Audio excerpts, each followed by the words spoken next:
Last just want to drag BIOLA Bayo.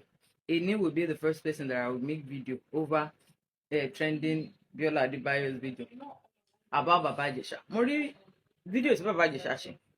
And I was so surprised that BIOLA Bayo could even give Baba Jesha the platform. That's why I explained that. Fine, it's good. But explaining yourself that you are not guilty, you are not guilty. We saw the video of ibi 13 for Waru, ibi 13, 13 for Lara Omoyen, nínú video yẹn, ṣára film náà nìyẹn. Then BIOLA Bayo, a lot of people are insulted you, I know, it's part of it.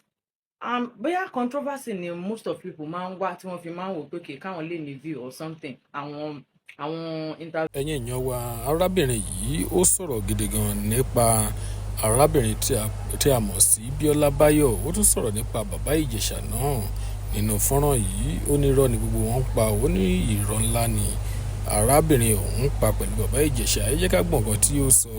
Viewers yẹn bí kíní náà máa ń wá, and a lot of people ló ti ṣe fídíò fún BIOLA Bayo pé àwọn míì gan tún insult personality ẹ pé tí ó bá tiẹ̀ fi ògo ẹ̀ bímọ at least ó ṣàlàwọn tó bímọ lẹ́gbẹ̀ẹ́, that is insult. Ọlọ́run má fi ọ̀rọ̀ wá sí àwọn tàlẹ́rì lọ́jọ́ ajé ní platform ẹ̀. Don't forget pé ìgbà tí Ìyábọ̀ Òjó náà grant interview lórí BIOLA Bayo's show, òun náà mention somebody's name àbí kò mention somebody's name. The somebody's name she mentioned was the one that caused problem between that person and BIOLA Bayo. That one no be talk. Ìgbà tí Ìyábọ̀ Òjó náà lọ bẹ̀, Ìyábọ̀ Òjó náà mention somebody's name. Don't forget, ẹ jẹ́ ká fi case Aralola wò tí ó máa ṣe pé a lot of Nigerians that came out for Aralola, this and that. Aralola also will have been there for the sin tí ó commit.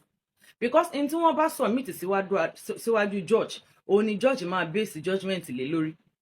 I am not saying Baba Jesha is not guilty, and I'm not saying is guilty.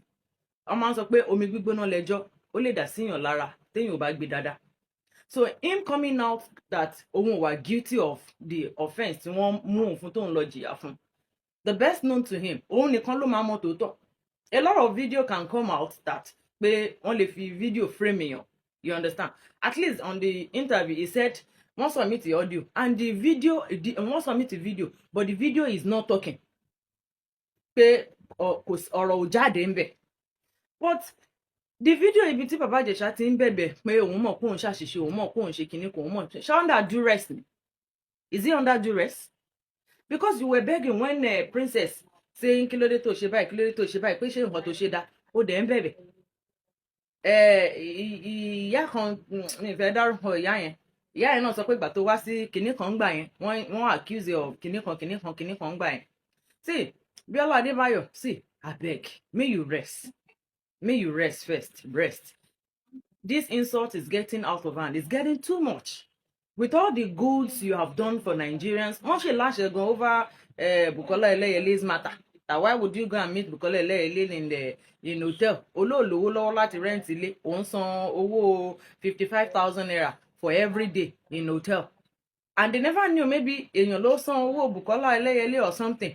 Àwọn èèyàn kan tún sọ pé báwo ló ṣe máa gbélé 1 million. How much ilé 2 million?